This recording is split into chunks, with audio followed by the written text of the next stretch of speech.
Good morning students. आज हम chapter start करने जा रहे हैं आपकी पॉलिटिकल साइंस राजनीतिक विज्ञान। फर्स्ट चैप्टर है राष्ट्र निर्माण की चुनौतियाँ। ठीक है, जब भी किसी नए राष्ट्र का निर्माण होता है तो उसे बहुत सारी प्रॉब्लम फेस करनी पड़ती है और बहुत सारे चैलेंज होते हैं जो उसके सामने आते हैं। ठीक है, वहीं मतलब जब भारत आज़ाद हुआ था, एक नए राष्ट्र का उसका निर्माण हुआ था, तो उसे कौन कौन सी चुनौतियों का सामना करना पड़ा था उनके बारे में आज हम स्टडी करेंगे। ठीक है, देखिए सन 1947 के 14-15 अगस्त की मध्य रात्रि को हिंदुस्तान आज़ाद हुआ था।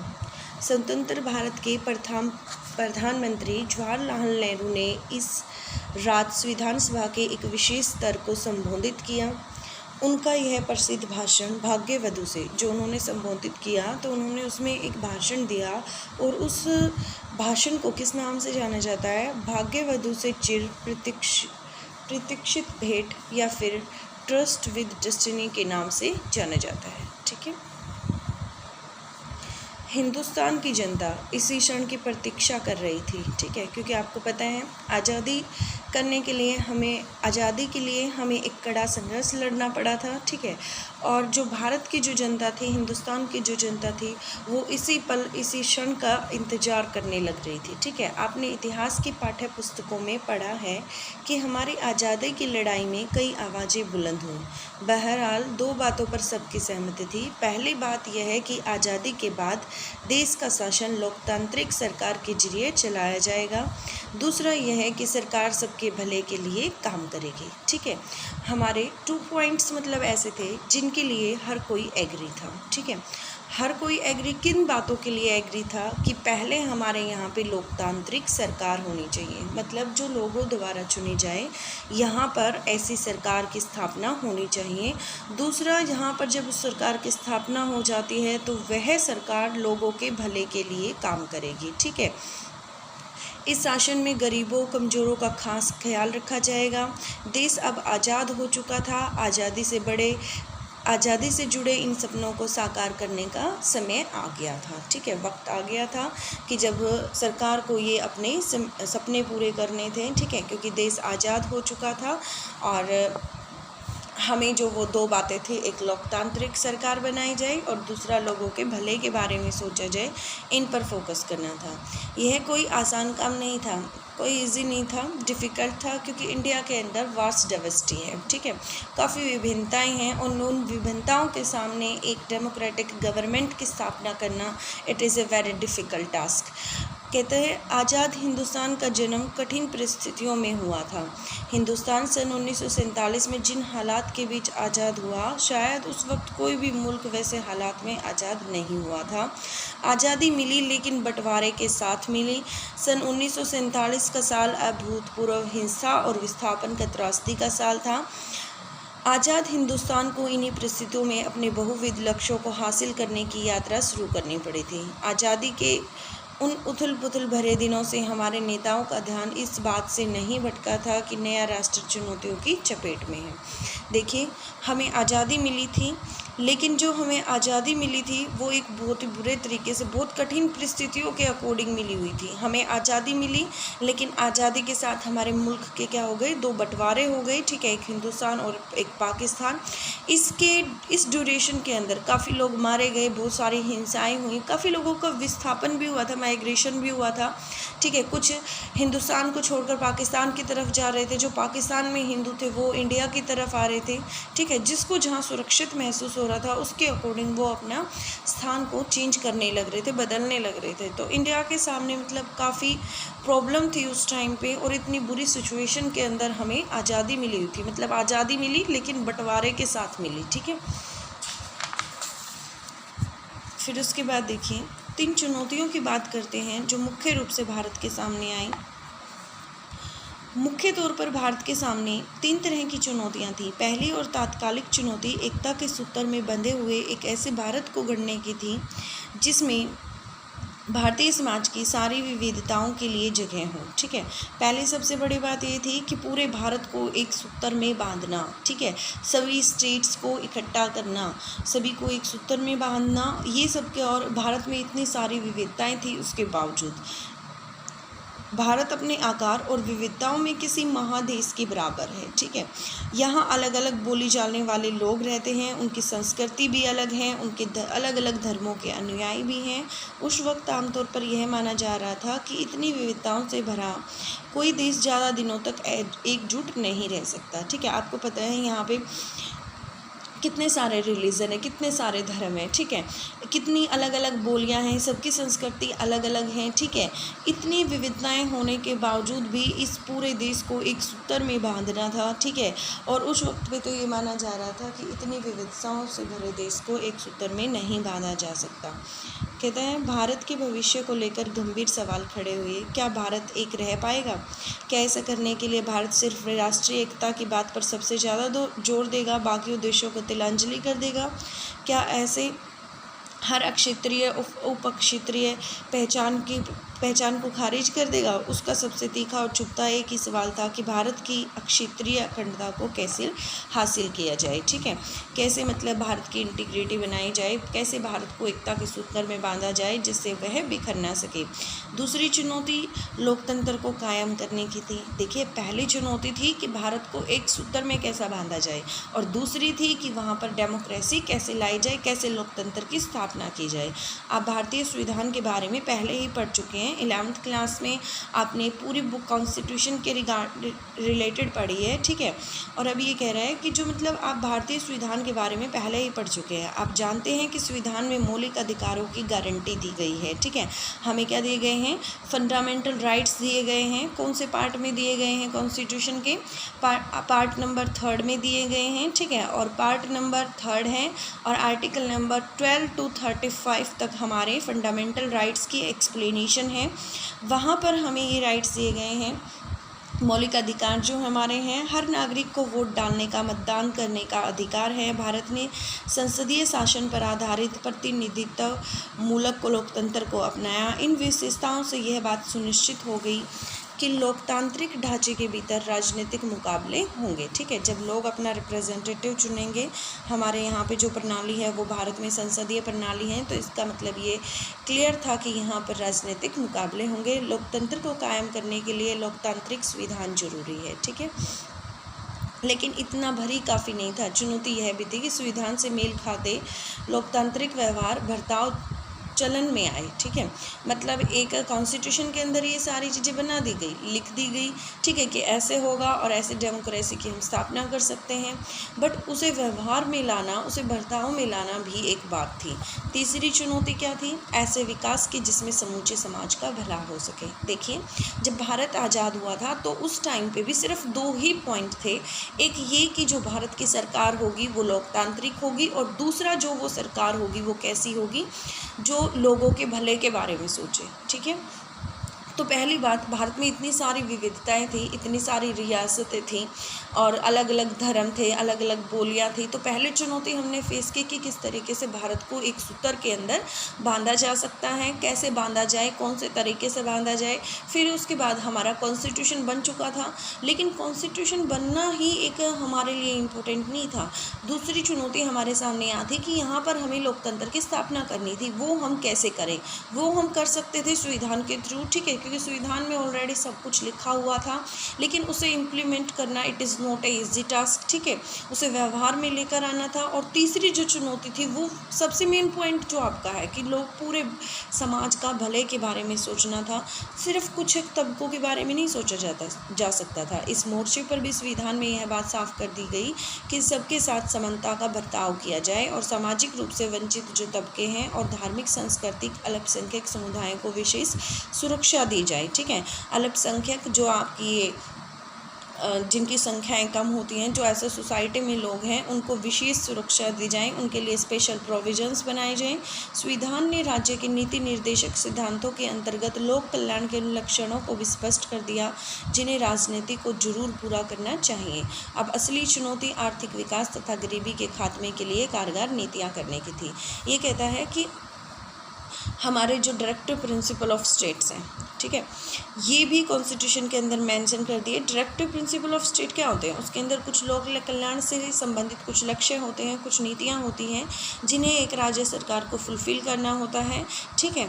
तो ये कहता है कि अब जो असली चुनौती थी ना वो ये थी कि यहाँ का आर्थिक विकास हो, इकोनॉमिक डेवलप हो, ठीक है, कैसे हम यहाँ की इकोनॉमी को अप कर सकते हैं और कैसे हम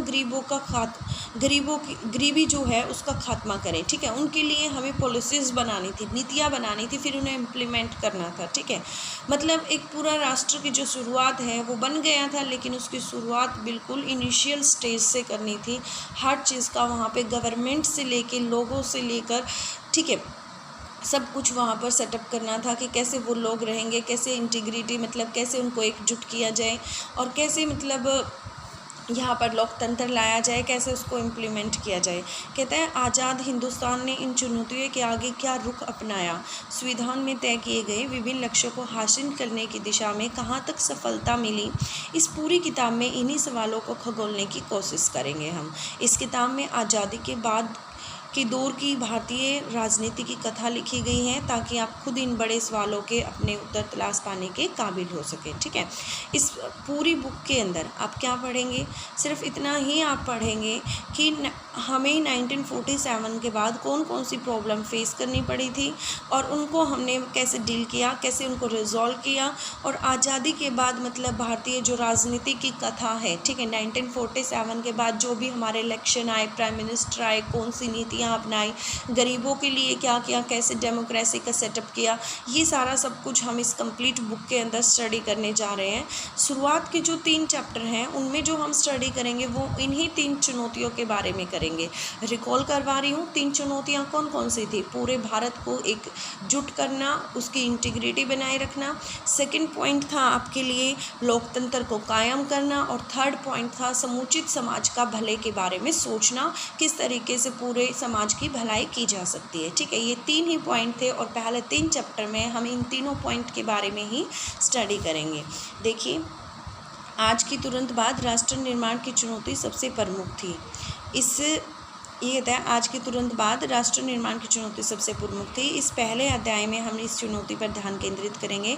शुरुआत में इन घटनाओं की चर्चा की जाएगी जिन्हें आज़ादी को एक संदर्भ प्रदान किया गया। इससे हमें यह समझने में मदद मिलेगी कि आज़ादी के समय राष्ट्रीय एकता सुरक्षा का सवाल सबसे प्रमुख चुनौती के रूप में क्यों उभरा। इसके बाद हम ये देखेंगे कि भारत ने एक राष्ट्र के रूप में अपने को किस तरह एक साझे इतिहास और साझी नियति के फलक पर गढ़ा। अगले 2 अध्याय में हम लोकतंत्र कायम करने और बराबरी तथा इंसाफ पर आधारित आर्थिक विकास हासिल करने की चुनौतियों पर विचार करेंगे।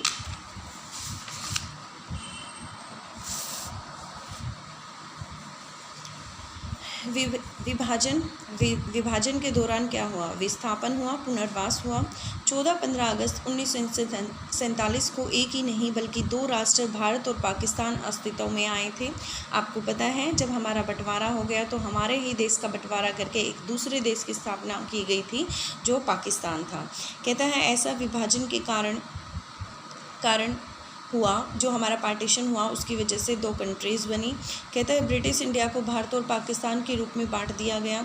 जो ब्रिटिश इंडिया था उसको 2 पार्ट्स में डिवाइड कर दिया गया, इंडिया एंड पाकिस्तान। आपने इतिहास की पाठ्य पुस्तकों में उस राजनीतिक घटनाक्रम के बारे में पढ़ा होगा जिसके फलस्वरूप दोनों देशों के भूभाग को रेखांकित करते हुए सीमा रेखा खींच दी गई थी, ठीक है। मुस्लिम लीग ने द्विराष्ट्र सिद्धांत की बात की थी। इस सिद्धांत के अनुसार भारत किसी एक कौम का नहीं है बल्कि हिंदू व मुसलमान नाम की 2 कौमों का देश है। इसी कारण मुस्लिम लीग ने मुसलमान के लिए एक अलग देश यानी पाकिस्तान की मांग की थी। कांग्रेस ने द्विराष्ट्र सिद्धांत तथा पाकिस्तान की मांग का विरोध किया था। देखिए, मुस्लिम लीग ये चाहती थी कि उन्होंने 2 राष्ट्र की मांग की थी, ठीक है, कि यहाँ पर हमारे भारत के अंदर हिंदू और मुसलमान 2 समुदाय हैं, 2 रिलीजन हैं, और जो मुस्लिम है मुस्लिम के लिए एक अलग से देश बनाया जाए जिसका नाम पाकिस्तान हो, ठीक है। लेकिन जो हमारी कांग्रेस कांग्रेस थी वो इस चीज़ के खिलाफ थी, वो नहीं चाहती थी कि भारत के दो टुकड़े हो जाएं। बहरहाल 1940 के दशक में राजनीतिक मोर्चे पर कई बदलाव आए। कांग्रेस और मुस्लिम लीग के बीच राजनीतिक प्रतिस्पर्धा तथा ब्रिटिश शासन की भूमिका जैसी कई बातों पर जोर रहा। नतीजन पाकिस्तान की मांग को मान लिया गया। ठीक है, लास्ट में उसे एक्सेप्ट कर लिया गया। विभाजन की प्रक्रिया क्या हुई थी? कहता है फैसला हुआ कि अब जिस भूभाग को इंडिया के नाम से जाना जाता है उसे भारत और पाकिस्तान नाम के दो देशों के बीच बांट दिया गया है। यह विभाजन जो था वो दर्दनाक तो था ही, इस पर फैसला करना और अमल में लाना और भी कठिन था। देखिए, डिसीज़न ले लिया गया था कि मतलब इंडिया के दो पार्ट कर दिए जाएंगे, बट जो ये मतलब इसको अमल में लाना और भी कठिन था। ठीक है, मतलब प्रैक्टिकली जब इसे लागू किया गया, जब ये सीमाएं बढ़ी तो काफ़ी भारी नुकसान हुआ। तय किया गया कि धार्मिक बहुसंख्या को विभाजन का आधार बनाया जाए। इसके मायने यह थे कि जिन इलाकों में मुसलमान बहुसंख्यक हैं वे इलाके पाकिस्तान के भूभाग होंगे, से भारत कहलाएंगे। ठीक है, जहाँ पर मुसलमानों की तादाद ज़्यादा है उन्हें पाकिस्तान का नाम दिया गया और बाकी के हिस्से जो बच गए उनको भारत का नाम दिया गया। यह बहुत थोड़ी आसान जान पड़ती है, लेकिन इसमें असल में कई दिक्कतें आईं। पहली तो दिक्कत यह थी कि ब्रिटिश इंडिया में कोई एक भी इलाका ऐसा नहीं था जहां मुसलमान बहुसंख्यक हों। ठीक है, मतलब कोई एक स्पेसिफिक एक ही एरिया नहीं था, बहुत सारे एरिया थे जहाँ पर मुसलमान काफ़ी भारी तादाद में थे। ऐसे दो इलाके थे मेनली, तो जहाँ मुसलमानों की आबादी ज़्यादा थी, एक इलाका पश्चिम में था तो दूसरा इलाका पूर्व में था। जहाँ आज बांग्लादेश बना हुआ है ये पूर्व में, जहाँ पाकिस्तान है वो इलाका पश्चिम में था। कहता है ऐसा कोई तरीका न था कि इन दोनों इलाकों को जोड़कर एक जगह कर दिया जाए। इसे देखते हुए फैसला हुआ कि पाकिस्तान में दो इलाके शामिल होंगे, यानी पश्चिमी पाकिस्तान और पूर्वी पाकिस्तान। देखिए, बांग्लादेश की जगह पे पहले क्या था? पूर्वी पाकिस्तान था। ठीक है, कहते हैं इनके बाद भारतीय भूभाग का एक बड़ा विस्तार रहेगा। दूसरी बात यह है कि मुस्लिम बहुल हर इलाका पाकिस्तान में जाने को राजी हो। ऐसा भी नहीं था कि खान अब्दुल गफ्फार खां पश्चिमोत्तर सीमांत के निर्वाध नेता थे। उनकी प्रसिद्धि सीमांत गांधी के रूप में थी। देखिए, ये आपसे क्वेश्चन पूछा जा सकता है कि सीमांत गांधी के रूप में किसे जाना जाता है, तो वो कौन थे? खान अब्दुल गफ्फार खां थे। विद्रोही राष्ट्र के एकदम खिलाफ थे। उनकी आवाज़ को अनदेखा कर दिया गया और पश्चिमोत्तर सीमा प्रांत को पाकिस्तान शामिल मान लिया गया। तीसरी समस्या और भी विकट थी। ब्रिटिश इंडिया के मुस्लिम बहुल प्रांत पंजाब और बंगाल में अनेक हिस्से बहुसंख्यक गैर मुस्लिम आबादी वाले भी थे। देखिए, वहाँ पर ऐसा नहीं था बंगाल में और पंजाब में कि वहाँ पर सिर्फ मुस्लिम हों। मुस्लिम के अलावा वहाँ पर दूसरे धर्मों के लोग भी थे, गैर मुस्लिम भी थे। ऐसे में फैसला हुआ कि इन दोनों प्रांतों में बंटवारा धार्मिक बहुसंख्यकों के आधार पर होगा। इसमें जिले अथवा उससे निचले स्तर के प्रशासनिक इलाकों को आधार माना जाएगा। 14-15 अगस्त 1947 की मध्य रात्रि तक यह फैसला नहीं हो पाया था। इसका मतलब यह हुआ कि आज़ादी के दिन तक लोगों को यह भी नहीं पता था कि वे भारत में हैं या पाकिस्तान में हैं। पंजाब और बंगाल का बंटवारा विभाजन की सबसे बड़ी त्रासदी थी, सबसे बड़ा नुकसान था हमारे लिए जो हमारा बंटवारा किया गया था। अब देखिए, और 14-15 अगस्त तक भी मतलब ये डिसाइड नहीं किया गया था कि कौन सी डिस्ट्रिक्ट हिंदुस्तान का पार्ट बनेगी और कौन सी डिस्ट्रिक्ट पाकिस्तान का पार्ट बनेगी। इसका मतलब ये है कि आज़ाद भारत में उस टाइम पे लोगों को यह नहीं पता था कि वो पाकिस्तान का हिस्सा बने हैं या भारत का हिस्सा बने हैं। कहता है इस समस्या से जुड़ी चौथी और विभाजन की सबसे अबूझ कठिनाई अल्पसंख्यकों की थी। सीमा के दोनों तरफ क्या थे? अल्पसंख्यक थे। जो इलाके अब पाकिस्तान में हैं वहाँ लाखों की संख्या में हिंदू और सिख आबादी भी थी। ठीक है, जैसे मैं पश्चिमी पाकिस्तान की बात करूं तो वहाँ पर भी काफ़ी सिख और हिंदू थे, और ऐसे ही जो ये बंगाल है, बंगाल में भी यही सिचुएशन थी। ठीक इसी तरह पंजाब और बंगाल के भारतीय भूभाग में भी लाखों की संख्या मुस्लिम आबादी थी। दिल्ली और उसके आसपास के इलाकों में भी मुसलमानों की क्या थी? एक बहुत बड़ी आबादी थी। यह सब लोग एक तरह से शासक में थे। इन लोगों ने पाया कि हम तो अपने घर में विदेशी बन गए। मतलब ये एक तरह से जैसे एलियन लाइक नहीं हो जाते कि मतलब अपने ही घर में ये विदेशी बन गए। कहते हैं जिस ज़मीन पर वे और उनके पुरखे सदियों से आबाद रहे उस ज़मीन पर वो विदेशी बन गए। जैसे ही यह बात साफ हुई कि देश का बंटवारा होने वाला है, वैसे ही दोनों तरफ के अल्पसंख्यकों में हमले होने लगे। ठीक है, दोनों के बीच में क्या हो गई? लड़ाइयाँ होने लग गई। और फिर कहता है कोई भी इस बात का अनुमान नहीं लगा सकता था कि यह जो समस्या है विकट रूप धारण कर सकती है। इस कठिनाई से उभरने के लिए किसी के पास कोई योजना भी नहीं थी। कहता है शुरू शुरू में लोग बाग नेता यही मानकर चल रहे थे कि हिंसा की घटनाएं अस्थायी हैं और जल्दी इन पर काबू कर लिया जाएगा, लेकिन बड़ी जल्दी हिंसा नियंत्रण से बाहर हो गई और दोनों तरफ के अल्पसंख्यकों के पास एकमात्र रास्ता यही बचा था कि वे अपने अपने घरों को छोड़ दें, और कई बार तो उन्हें ऐसे चंद घंटों की मोहलत के भीतर करना पड़ा था। देखिए, जब भारत आज़ाद हुआ था तो किसी के भी माइंड में ये थॉट नहीं था, किसी के माइंड में ये थॉट नहीं था कि इतने बड़े लेवल पर दंगे खून खराबा हो सकता है। उन्होंने जस्ट क्या किया, एरिया डिवाइड कर दिया कि इधर ये पाकिस्तान का एरिया है, पश्चिमी पाकिस्तान का है, इधर की तरफ जो हमारा पूर्वी एरिया है बंगाल का, यहाँ पर पूर्वी पाकिस्तान बनेगा, ठीक है।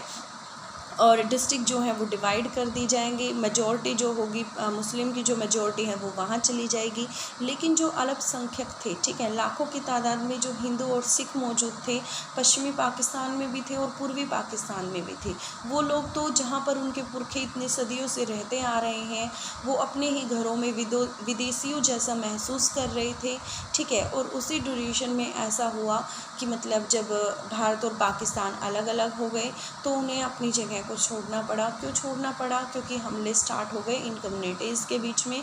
ऐसा भी हुआ कि कुछ घंटों के अंदर ही अनाउंसमेंट हो गई कि कुछ घंटों के अंदर ही आपको आपकी जगह खाली करनी पड़ेगी, ठीक है।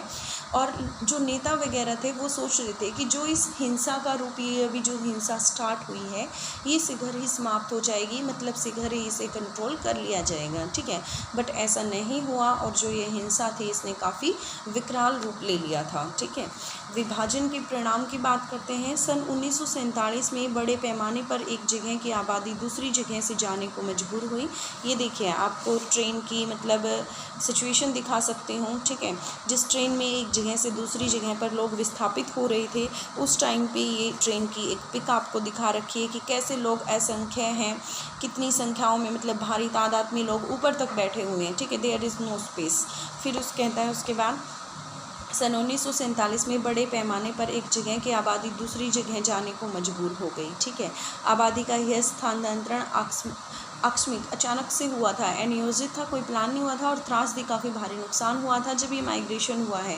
कहता है मानव इतिहास के अब तक ज्ञात सबसे बड़े स्थानांतरणों में से यह एक है, ठीक है। जो बड़े बड़े स्थानांतरण होते हैं, माइग्रेशन होते हैं, एक जगह से दूसरी जगह पे लोग अपना मतलब बर्थ प्लेस को, रेजिडेंस को चेंज करते हैं, तो ये सबसे बड़ा स्थानांतरण कहा जा सकता है। धर्म के नाम पर एक समुदाय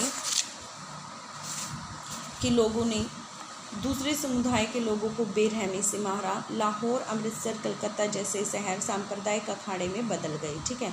लाहौर, अमृतसर, जो ये इतने बड़े शहर थे, काफ़ी अच्छी सिटी थी। लाहौर था, अमृतसर था। लाहौर अब पाकिस्तान में है, अमृतसर पंजाब में है और कलकत्ता वेस्ट बंगाल में है अभी।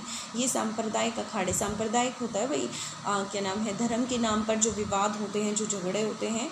कहते हैं जिन इलाकों में ज़्यादातर हिंदू अथवा सिख आबादी थी उन इलाकों में मुसलमानों ने न जाना छोड़ दिया और ठीक इसी तरह मुस्लिम आबादी वाले इलाकों में हिंदू और सिख भी नहीं गुजरते थे। लोग अपना अपना घर छोड़ने के लिए मजबूर हुए।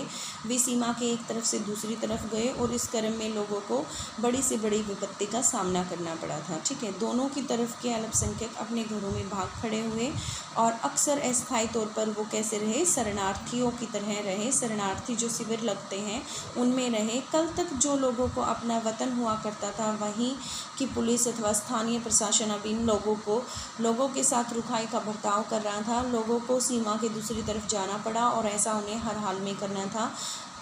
अक्सर लोगों ने पैदल चलकर यह दूरी सीमा के दोनों ओर हजारों तादाद में औरतों की अगवा कर लिया गया। उन्हें जबरन शादी करनी पड़ी। अगवा करने वालों को भी अपना धर्म छोड़ना पड़ा, दूसरा धर्म अपनाना पड़ा। मामलों में यह भी हुआ कि खुद के परिवार के लोगों ने अपने कुल की इज्जत बचाने के नाम पर घर की बहू बेटियों को मार डाला, ठीक है। क्योंकि कुछ ऐसी सिचुएशन हो रखी थी कि फीमेल की ज़बरदस्ती शादी होने लग गई थी, ठीक है।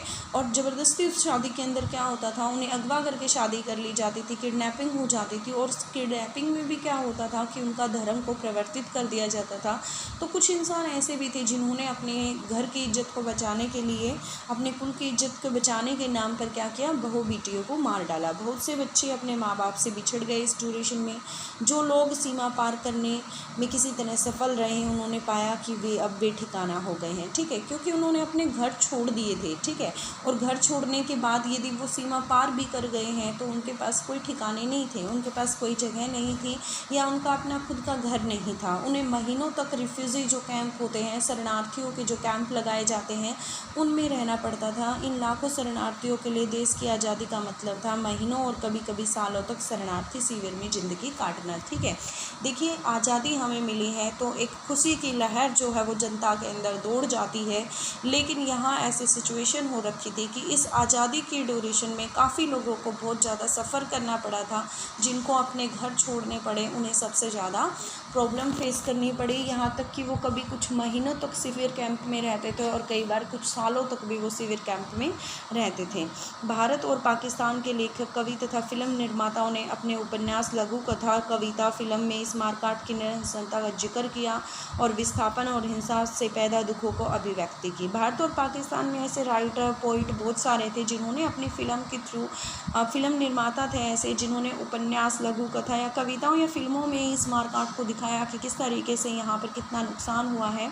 कहता है, विभाजन की जो विपदा का जिक्र करते हुए रचनाकारों ने अक्सर वही जुमला इस्तेमाल किया कि जो इस विपत्ति को झेलने वाले बंटवारे का जिक्र करते हुए हैं। इन सबको के लिए बंटवारे का मतलब था दिल की दो टुकड़े हो जाना। विभाजन में सिर्फ संपदा, देनदारी और परिसंपत्तियों का बंटवारा ही नहीं हुआ, इस विभाजन में दो समुदाय जो अब तक पड़ोसियों की भांति रहते आ रहे थे, हिंसक अलगाव का शिकार हुआ था। देखिए, प्रॉपर्टी डिवाइड हो गई थी, हिस्सा डिवाइड हो गया था, क्षेत्र डिवाइड हो गया था, विभाजित कर दिया गया है कि ये पाकिस्तान का एरिया है, ये हिंदुस्तान का एरिया है। बट वहाँ पर जो क्या था, वो जो अलगाव, जो कभी एक हिंदू और मुस्लिम आपस में सदियों से पड़ोसियों की तरह रहते आ रहे थे, अब उन्हें हिंसक अलगाव को झेलना पड़ा था।